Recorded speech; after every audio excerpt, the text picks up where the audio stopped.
Drug receptors के lecture number 4 में आज हम बात करेंगे इंट्रासेलुलर रिसेप्टर्स की फैमिली के ऊपर।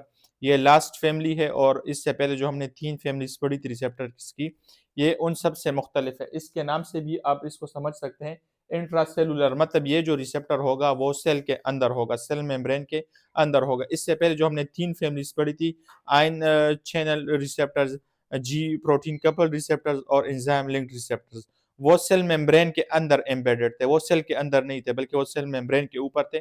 उनको सरफेस रिसेप्टर्स भी कहा जाता था। ये जो फैमिली है ये प्योरली उनसे यूनिक है, मुख्तलिफ है। इसको इंट्रासेलुलर रिसेप्टर्स इसलिए कहा जाता है क्योंकि ये रिसेप्टर सेल मेम्ब्रेन के साइटोप्लाज्म के अंदर होता है, वहां पर लोकेटेड होता है। तो जब ये साइटोप्लाज्म के अंदर होता है तो आप लोग एक कंसेप्ट क्लियर कर लेना चाहिए कि जो सेल मेम्ब्रेन होता है ये एक्चुअली फॉस्फोलिपिड्स होते हैं, दीज आर एक्चुअली लिपिड्स।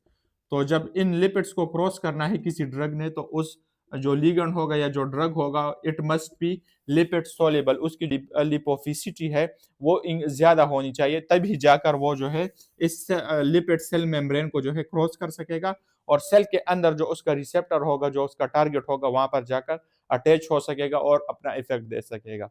इसका जो मैकेनिज्म होता है तो वो सिंपल होता है। ये जब आता है तो आइदर तो ये साइटोप्लाज्म के अंदर राइबोसोम्स को टारगेट करता है या डिफरेंट जो एंटीबायोटिक्स है, ट्राइमिथोप्रेम है या इस तरह कुछ और एंटीबायोटिक्स है जो कि राइबोसोम, बैक्टीरियल राइबोसोम्स को टारगेट करती है। तो या तो वो इन एंजाइम्स को या राइबोसोम्स को टारगेट करेगा जो कि साइटोप्लाज्म के अंदर होती है। लेकिन अगर कोई ड्रग ट्रांसक्रिप्शन फैक्टर्स को, डीएनए या आरएनए को टारगेट करता है या प्रोटीन सिंथेसिस को टारगेट करता है या उसके एक्सप्रेशन को, तो उसको जब सेल मेम्ब्रेन के अंदर आएगा उसके बाद उसने फिर न्यूक्लियस के अंदर आना होता है और इन ट्रांसक्रिप्शन फैक्टर्स के ऊपर जो रिसेप्टर्स होते हैं इनको एक्चुअली वो टारगेट करता है। और जब ये टारगेट होते हैं तो ये एक्चुअली इस डीएनए का जो कन्वर्जन है इनटू आरएनए, इसको रेगुलेट करते हैं, इसको मॉड्यूलेट करते हैं, इसके ऊपर अपना इफेक्ट देते हैं।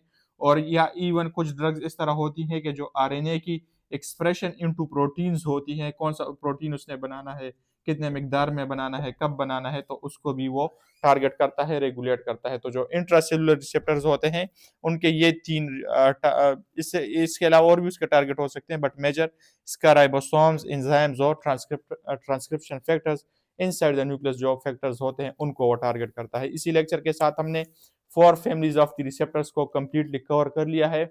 आगे हम जाकर नया टॉपिक शुरू करेंगे। अगर इन रिसेप्टर्स फैमिली में कोई बात आप लोगों को समझ नहीं आई हो या कोई क्वेश्चन हो तो वो आप पूछ सकते हैं कमेंट सेक्शन में।